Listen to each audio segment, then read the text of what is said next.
Dans cette vidéo, je vais vous montrer comment réaliser une galerie très simple pour débutants. Quand vous cliquez sur une image, vous voyez, l'image s'agrandit. Ici, vous avez un test par défaut. Regardez, je clique sur Italie, je clique sur USA, je clique sur Canada. Et vous pouvez refermer cette galerie-là, du moins cette partie qui s'agrandit, en cliquant sur ce bouton. Sans plus tarder, on y va. Donc pour commencer, téléchargez dans la description les images qui nous serviront dans ce projet. Donc nous avons au total 4 images que vous allez pouvoir télécharger grâce au lien qui se trouve dans la description. Et ici nous avons un fichier HTML qui est complètement vide. On commence. Alors avant qu'on ne continue, nous allons créer 2 fichiers. En plus, style.css pour le code CSS. Et enfin, script.js pour le peu de code JavaScript que nous allons écrire. Donc vous connaissez la chanson. Nous allons définir la structure de base d'une page HTML. Donc point d'exclamation et nous avons cela. Ici je mets galerie si vous voulez. Voilà. Nous allons définir maintenant une balise main ici. Ensuite nous allons créer 2 divs. Donc premièrement une div de classe row qui va contenir nos images. Et une div de classe container qui va contenir la grande image. Et dans row nous allons créer une div de classe column. Column. Et à l'intérieur, nous allons mettre une image, donc img, et je vais mettre img1.jpg. Ensuite, nous allons mettre une description pour cette image. Donc, je vais mettre France ici. Et nous allons dupliquer cette div-là 4 fois pour nos 4 images. Voilà. Alors, ici, il faut que j'actualise. Voilà, nous avons la première image qui s'affiche. Et ici, on aura image 2, ici, image 3, ici, image 4. Et ici, nous aurons Italie. Ici, nous aurons USA pour les États-Unis. Et ici, nous aurons Canada pour le Canada, tout simplement. Canada. Et en bas, dans le container, nous allons mettre une span qui aura pour classe close btn. Et en bas, nous aurons une balise image qui va contenir notre grande image et qui aura pour ID expanded img. Ici, nous n'avons pas besoin de test alternatif, donc on enlève. Et en bas, nous aurons une div qui aura pour ID img test. Voilà, partie HTML terminée. Maintenant, nous allons passer à la partie CSS. Donc, nous allons relier d'abord notre fichier HTML à notre fichier CSS. Pour ça, vous faites juste link 2.css et le lien vous est généré. Donc, je reviens maintenant dans mon fichier style.css. Et nous allons importer une police d'écriture vite fait. Donc, celle qui m'intéresse, c'est popping. Je clique dessus, je fais get font, get embed code. Et là, je choisis import, je copie le lien que je vais mettre ici. Voilà. Ensuite, je vais sélectionner tous les éléments de ma page. Je vais le mettre une margin de 0. Alors ici, point virgule. Une padding de 0, une box sizing qui est border box. Et je vais appliquer la police d'écriture, donc je copie ça que je vais mettre directement ici. Donc pour l'instant, nous avons notre page avec les images qui sont très grandes. Ne vous inquiétez pas, nous allons réduire tout ça tout de suite même. Ensuite, nous allons ajouter une transition de 0,5 secondes pour les animations que nous allons faire prochainement. Nous allons nous attaquer maintenant au body. Donc je vais faire un margin. Alors pas besoin de margin. Je vais faire un display flex, justify content center, align item center pour aligner verticalement et horizontalement tout son contenu. Et n'oubliez pas un height qui sera de 100 VH. Et nous allons mettre une couleur d'arrière-plan qui sera de dièse 04 AA 6D. Donc on aura une couleur verte derrière, vous voyez, la voyez là. Et une seconde. Nous allons maintenant nous attaquer à la balise main. Donc je vais lui donner une largeur qui sera de 50% de la page. Une couleur d'arrière-plan dans background color qui sera blanche. Nous allons arrondir les bords, donc border radius qui sera de 6 pixels et une hauteur qui va s'adapter à son contenu, donc fit content. Ensuite, nous allons nous attaquer aux rows. Et dans les rows, nous allons mettre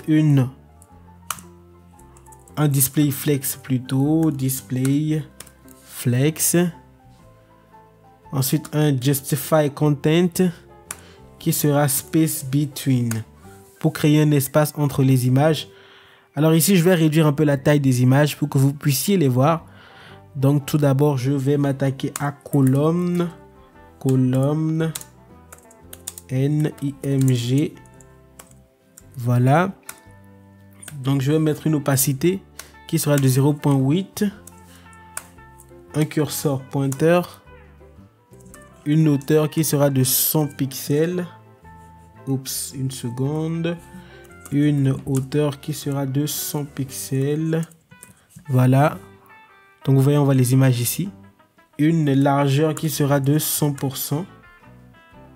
Voilà, ça prend tout ce cadre-là. Et nous allons nous attaquer maintenant à colonne lui-même. La balise qui contient les images. Nous allons lui mettre un margin qui sera de 10 pixels. Un display flex. Une seconde. Vous voyez, comme ça, on aura des espaces entre ces images-là. Et une largeur qui sera de 25%. Voilà. Ensuite, je vais appliquer un effet de hover sur image. Donc, je fais hover. Donc, quand on va passer la souris sur ces images-là, nous voulons que l'opacité passe à 1. Donc, regardez. Vous voyez, l'image est est devenue plus claire. Et maintenant, nous allons nous attaquer au container. Donc, container. Donc, position qui sera relative.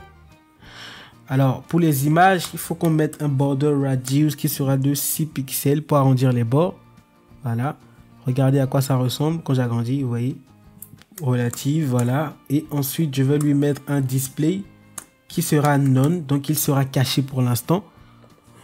Je vais lui mettre une largeur qui sera de 100%. Donc, il va prendre 100% de cette div-là. Et nous allons lui mettre un overflow hidden pour que les éléments qui sont à l'intérieur ne le dépassent pas. Nous allons mettre un padding qui sera de 10 pixels. Un padding top, c'est-à-dire une marge interne en haut qui sera de 0. Voilà, on veut l'enlever. Et un padding bottom aussi. Padding bottom qui sera de 0. Non, plutôt de 5 pixels, voilà. Et pour ce container là, nous voulons créer une simple animation. Donc je vais utiliser keyframe que je vais nommer anime. Et ici, je veux que à 0% qu'on ait une largeur qui est de 0. Et ici, je vais appliquer l'animation. Donc je mets animation. Et ici, je vais mettre le nom de l'animation qui est anime. Le temps d'exécution qui est 1 seconde. Et ease in out. Voilà. Et ici, n'oubliez pas de mettre forward. Voilà. Tout simplement. Maintenant, nous allons nous attaquer à l'image qui sera dans le container. Donc, je sélectionne container. Et ici, je vais mettre image.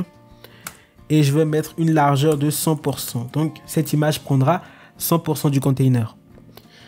Maintenant, nous allons nous attaquer à cette image-là que je vais vous montrer.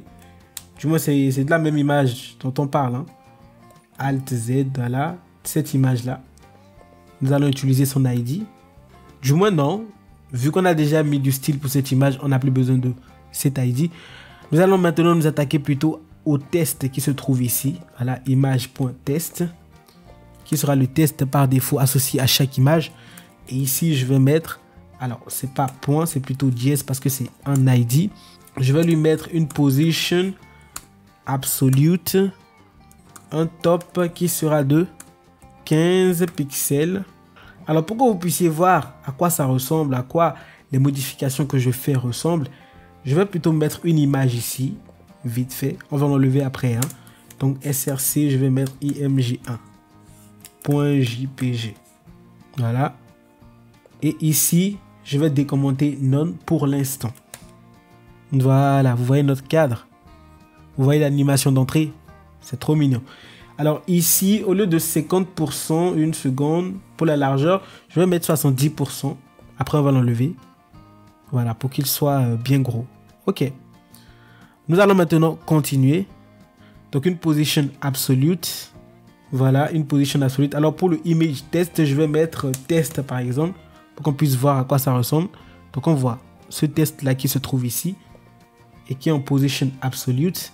Ensuite top 15 pixels, left qui sera à 20 pixels. On va lui donner maintenant une font size. Oups, qu'est-ce que je fais? Une seconde, left qui sera à 20 pixels. On va lui donner maintenant une font size qui sera de 90 pixels. Une font weight qui sera bold et une couleur, donc color, qui sera blanche. Regardez. Ensuite, nous allons nous attaquer au bouton qui permet de fermer ce container là qui a pour classe close btn. Donc close btn. Nous allons mettre une position qui sera aussi absolute. Et nous allons lui mettre un top qui sera de 10 pixels. Ensuite, un color qui sera blanc. Donc, JSFF ici. Alors, ce bouton ne s'affiche pas parce qu'il manque un truc ici. Dans ce bouton-là, il faut mettre time. Donc, avec S. Et n'oubliez pas, point virgule. Et nous aurons cette petite croix-là. Vous la voyez ici. Parfait. Maintenant, on peut continuer. Ensuite, je mets un right qui sera de 20 pixels. Une font size pour agrandir le tout qui sera de 45 pixels. Là, nous avons notre croix ici. Et nous aurons un curseur qui sera pointer, qui va pointer là-dessus. Regardez. Ensuite, finalement, je pense que nous allons nous attaquer à notre grande image qui a pour ID Expanded IMG. Nous allons lui donner une hauteur qui sera de 400 pixels. Une largeur qui sera de 100%. Nous allons lui donner un object fit ou une largeur de 100%. Voilà. Nous allons lui donner un object fit qui sera cover pour éviter que l'image ne soit, ne soit froissée. Et enfin, nous allons mettre une border radius qui sera de 6 pixels pour arrondir les bords. Donc pour l'instant, notre galerie est terminée. Regardez. Alors ici, il faut que je remette 50%. Donc une seconde. Ici, nous allons remettre au lieu de une seconde. Voilà, au lieu de 70%, nous allons mettre 50%. Maintenant, nous allons passer à la petite partie JavaScript. Let's go. Nous allons relier notre fichier JavaScript à notre fichier HTML. Donc pour ça, ici, nous allons créer une balise script src et ici, nous allons préciser le nom de notre fichier JavaScript. Ça, c'est fait. Maintenant, alors, je ferme tout ce qui est inutile. Alors, pour les images ici, nous allons mettre un événement onClick. Donc, quand on va cliquer dessus, oups, c'est pas onPlay, c'est plutôt onClick. Voilà. Quand on va cliquer dessus, nous voulons faire appel à myFunction que nous allons définir après. Et nous allons lui passer 10, c'est-à-dire cet élément actuel. Nous allons faire la même chose pour toutes les images. Maintenant, cette fonction, nous allons la définir ici. Donc, j'agrandis tout ça. Nous allons créer une fonction qui s'appelle myFunction et qui prend en argument une image. Donc, nous allons mettre image avec S. Et ici, nous allons créer une variable qui va s'appeler expanding img qui sera égal à document.getElementById. Et cette variable-là va nous permettre de sélectionner cette div, vous voyez, qui va contenir la grande image. Donc, qui a pour ID expanded img. Donc, ici, je vais juste mettre expanded img. Et nous allons faire la même chose pour l'image, pour le test de l'image. Donc, var. Et ici, je vais mettre img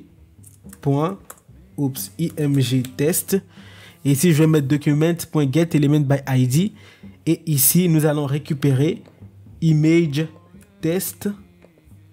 Donc, j'enlève tout ça. Voilà. Et ici, nous allons faire expanding plutôt. Oups, une seconde. Expand. Normalement, c'est pas expanding, c'est juste expand image. Donc, je mets juste expand image.src. Donc, nous allons préciser maintenant la source qui sera donc l'image qu'on aura passée en argument .src. Donc, on peut enlever ça. Une seconde. On peut enlever cette source-là. Voilà, qui est statique. Et on peut enlever ce test-là aussi, qui l'est tout aussi. Maintenant, nous allons récupérer aussi le test par défaut de ces images-là. Donc, nous allons faire image test.innerHTML qui sera égal à imgs. Et là, nous allons préciser alt ici pour récupérer le test alternatif. Et ensuite, nous allons faire expand image.parent element. Donc, le parent de expand image qui contient expanded image. Le parent, c'est container. Donc, il va s'attaquer directement au container. Et nous allons lui dire .style.display qui sera bloc. Voilà. Et nous allons remettre certaines propriétés par défaut en CSS. Donc ici, le container par défaut, il est fermé. Donc je vais le remettre à display none. Et normalement, je pense que ça doit être bon. Nous allons tester tout ça. Je fais ça, regardez. Je fais ça, regardez, nous avons Italie. Enfin, il manque ce bouton-là. Il faut que quand on clique dessus, que ça ferme ce container. Donc ça, c'est pas du tout difficile à faire. Nous allons le faire directement dans le HTML. Donc ici, au niveau de close btn, nous allons juste mettre un événement on click. Et ici, nous allons mettre this.parentElement.parent element.style.display qui sera égal à none. Donc tout simplement, et quand je reviens ici, je clique dessus, nous avons Canada, je referme, ça fonctionne. Donc je clique sur ça, Italie, je clique sur ça, France, je clique dessus, USA. Maintenant vous savez comment réaliser une galerie.